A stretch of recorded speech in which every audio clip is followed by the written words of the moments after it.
This is a client's AMD 6950 XT.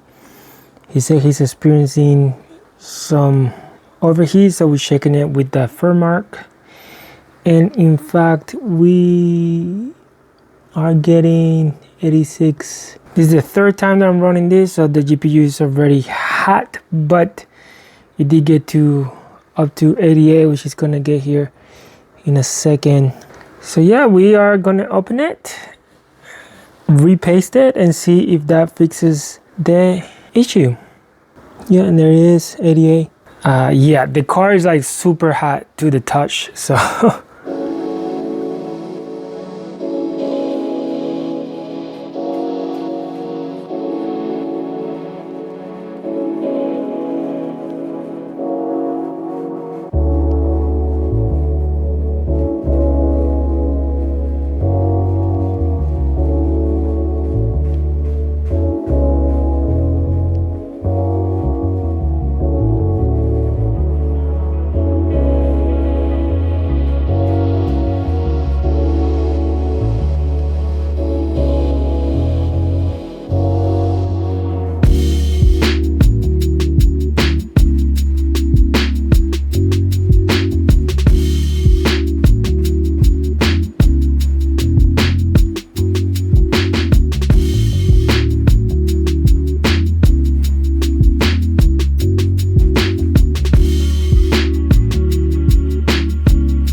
there you go, guys. It's been running for almost 40 minutes and it got flattened out at 71 max degrees Celsius. We were at 88, 89 max about a day ago. We were able to reduce this by almost 20 degrees, which is pretty cool. So yeah, happy with it. Hopefully the client is too. So great.